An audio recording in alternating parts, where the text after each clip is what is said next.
Nice to be in Memphis. People in Mississippi consider Memphis the sin city of the South. They come to Memphis only when they want to be anonymous and misbehave.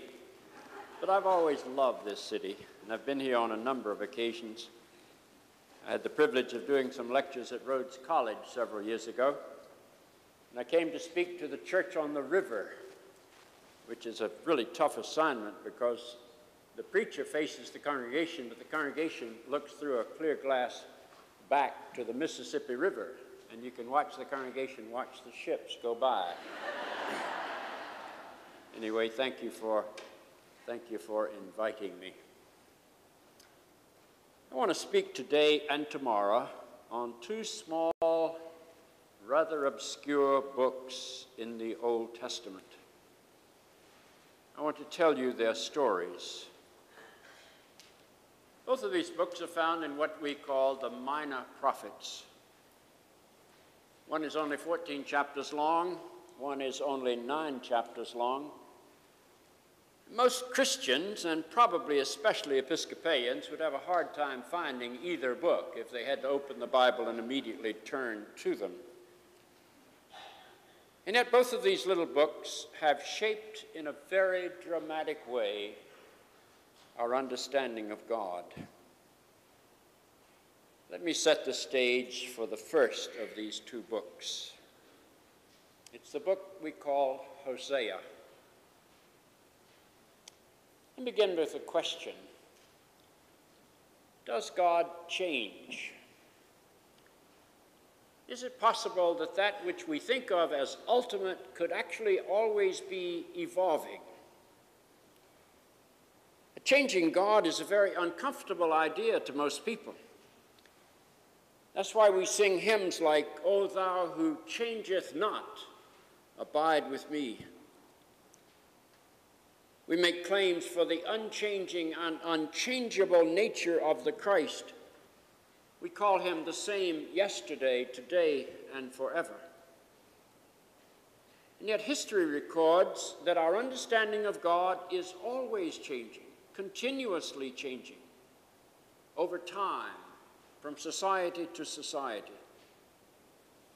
If you look back at the history of the human race, we've gone from primitive animism, which appears to be the first religion that human beings practiced, called a spirit-filled world, to the fertility cults of the goddesses, to tribal religion, where we thought of God after the analogy of the chief of the tribe, to the gods of the Olympus, and ultimately to the emerging monotheism with which we live today. Changes in the very nature of our understanding of God. And even in the Bible, the idea of God is undergoing constant change in the pages of that holy book. The Bible, for example, opens with an image of God as a tribal chief. The God of the Bible begins as the God of Israel. Now, there are two characteristics of a tribal deity that are always present. One is that the tribal deity always has a chosen people. It's a very dangerous idea. Because if you and your people are God's chosen people, then everybody who's not part of you and your people becomes God's unchosen. So it's very easy to hate those that God has already rejected. The second characteristic of a tribal deity is that the tribal God always seems to have the same enemies as the chosen people. It's rather convenient. So the Bible opens with this mentality. Look at the book of Exodus. The tribal God of the Hebrew people clearly dislikes the Egyptians. This is the story in the book of Exodus. The Egyptians have enslaved God's chosen ones. So this God visits upon the Egyptians great wrath. We call them the plagues. Not just one or two, but plague after plague after plague after plague. Killing plagues. And the final plague, on the night of the Passover, is when God sends the angel of death throughout all the land of Egypt to kill, shall we make it more emotional and say to murder, the firstborn male in every Egyptian household. Now raise your hands, those of you who are firstborn males, so you'll hear this story existentially. It's not just an abstract story. You are on the line. And then God splits the Red Sea, says the book of Exodus, so the children of Israel can walk through on dry land, but closes the Red Sea to drown all the Egyptians. And then God is portrayed as rejoicing at the death of all the Egyptians. Now that's a rather unpleasant view of God if you happen to be an Egyptian. But nobody reads the Bible from the Egyptian perspective. And it doesn't change. If you keep reading the Bible, you come to the story of Joshua. Joshua's at war with the Amorites. Joshua is winning the battle, but the sun begins to go down. And Joshua is going to see his victory dissipated by the Amorite ability to escape under cover of darkness. So Joshua prays to God, and God stops the sun in the sky so that Joshua will have more daylight to kill more Amorites. That's not a very noble reason to institute daylight saving time. It's a tribal story. You keep reading. You come to the book of Samuel.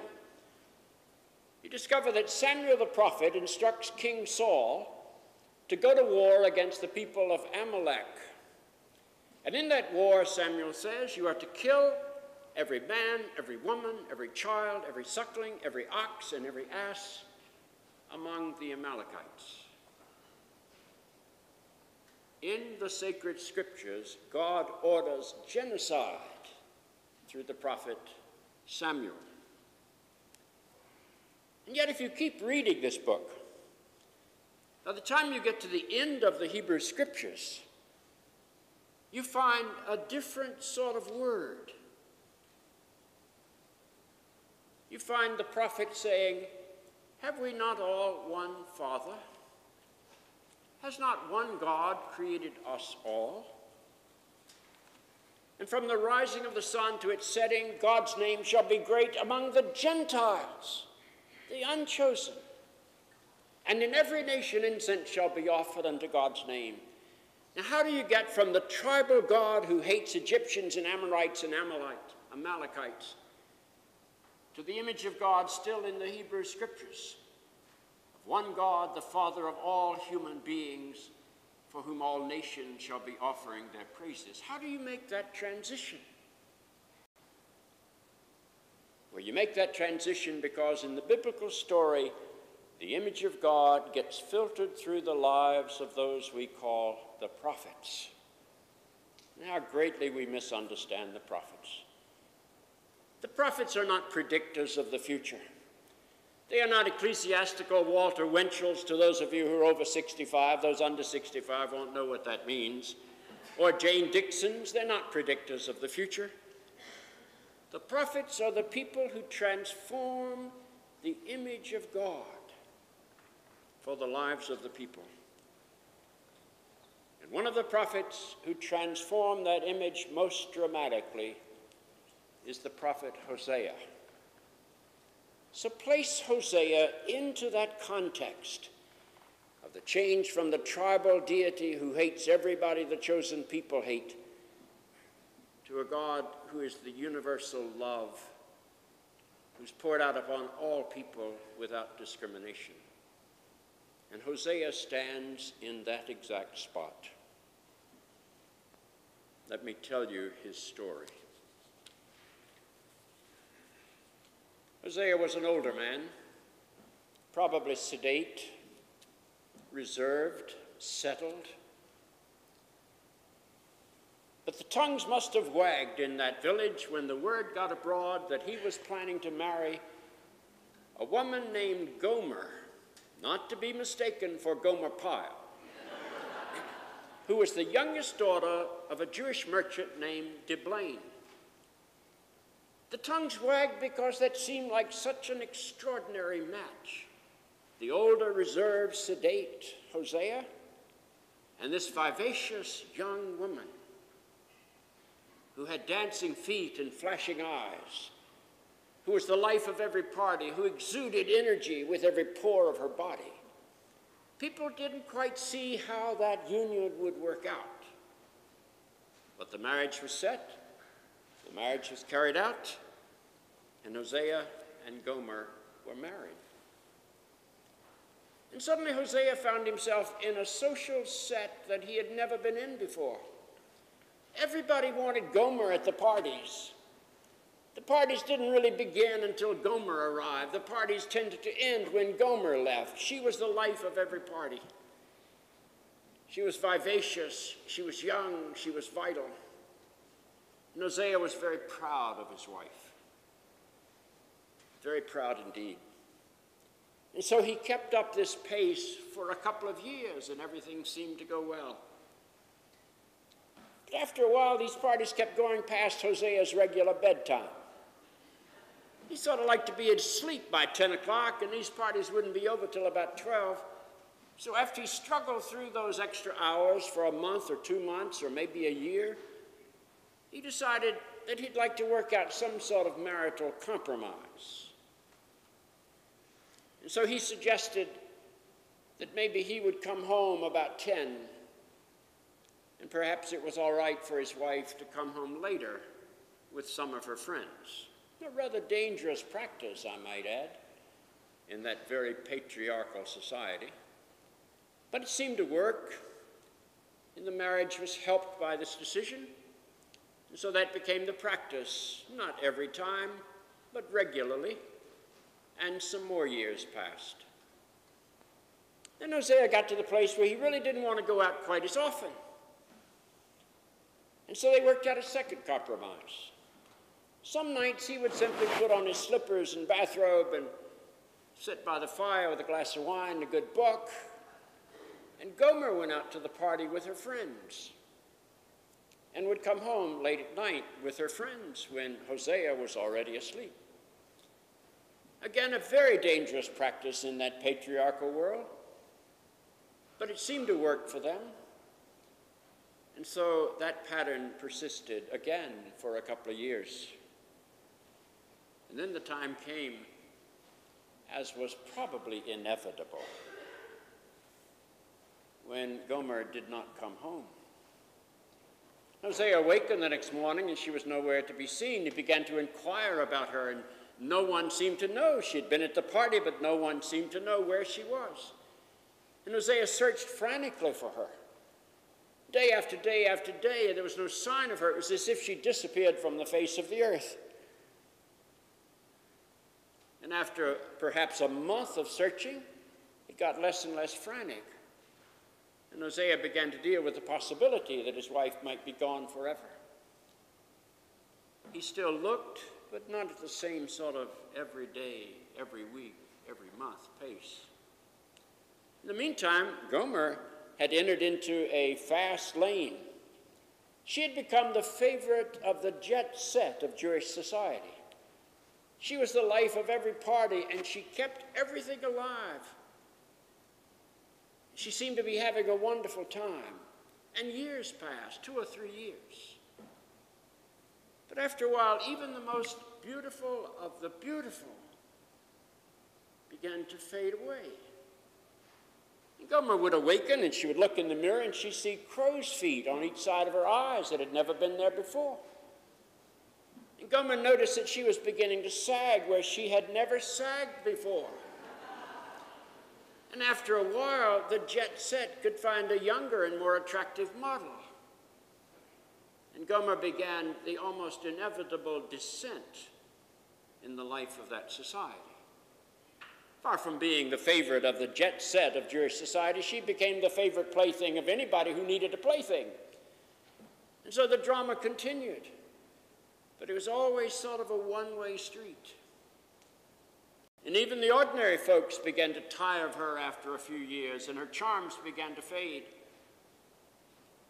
And Gomer then became a prostitute, selling her body for her subsistence. But even a prostitute has got to be attractive. A prostitute is in the business of selling. And after a while, she had no customers. And so she descended to the final stage. She became a slave. She gave herself to another in their service for whatever room and board she could get. It was a matter of her survival. Hosea knew the ways of his world, and he knew what would happen in the pattern that his wife had adopted. So after a significant number of years had passed, he never looked for her again except at a slave market. And one day, according to the story, he wandered into a slave market in his town. Now, they are very unsavory places to be. The local riffraff always sets up at a slave market so that they can hurl their insults at the human cargo that is put on sale, commenting on its worth and its value. Hosea was out on the edge of this crowd, and the slave master brought up onto the block a battered, haggard old woman with matted hair and bloodshot eyes. The riffraff set up their howl. What an incredible thing to try to sell that old bag to anybody. Why, at best she's a throw-in. But Hosea looked and recognized that woman as his wife Gomer. And so while the crowd was shouting their abuse at Gomer, Hosea, in a clear voice, said, 15 pieces of silver. The crowd was silenced. They turned away from abusing this woman on the slave block to see who had made this incredibly stupid offer and began to pour their abuse upon him.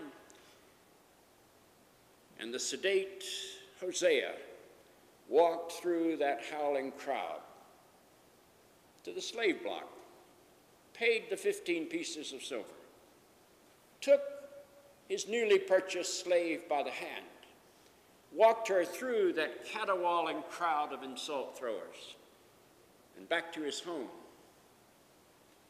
And when he got her home, he did not install her as his slave.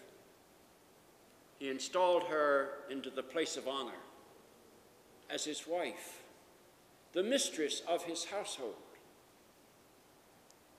And then he began to reflect upon this behavior. Yes, he still loved his wife. No matter what she had done, he still loved her. And he thought about his relationship and his nation's relationship with God. The people of Israel, according to Hosea, had gone, quote, a whoring after false gods. And yet God still loved them. And Hosea had never understood that until he had had this dramatic experience. And if God can love Israel no matter what Israel has done, if Hosea can love Gomer no matter what Gomer has done, then a whole new understanding of God begins to dawn in human history. There are some people who are anti-Semitic, I think, in their intention without probably realizing it. There are some people who like to say the God of the Old Testament is a God of vengeance and justice, and the God of the New Testament is a God of love. No, that's anti-Semitic propaganda. The God of the Old Testament evolves, and in Hosea, God becomes the God of infinite love. Indeed, we could argue that Hosea even makes Jesus possible. For if you want to take the message of Jesus and drive it to its very core, reduce it to a single sentence, it seems to me that what the message of Jesus says is that there is nothing you or I can ever do, and nothing you or I can ever be, that will finally separate us from the love of God. And Jesus acted that out. Betray him, and he loved you. Deny him, and he loved you. Forsake him, and he loved you. Persecute him, and he loved you. Kill him, and he loved you. There's nothing you can do. There's nothing you can be that places you outside the boundaries of the infinite love of God. That was Hosea's insight that Jesus built on. And after Hosea's life came toward its end, he repaired to his home and he wrote out his experience. And some years after Hosea died, other people reading the story of Hosea said to themselves, I believe that I hear the voice of God in the voice of Hosea. I believe I am reading the word of God when I read the words of Hosea. And so someone long after Hosea's death made the decision to incorporate this little book of Hosea into the sacred writings of the Jewish people. And then they were read in synagogues and in the temple throughout the ages. And the message of Hosea could echo through the centuries. And God became redefined. The tribal God became the God of universal, uncompromised love. That's the message of Hosea. And you and I can live in the Christian revelation today because Jesus built on that revelation and expanded it and lived it out and made it his own. And you and I can make that message of the love of God our own. That's what Hosea did for the Christian story. Tomorrow we will look at one more of these transformative people that we call the prophets and hear their story until it can become our story. Amen.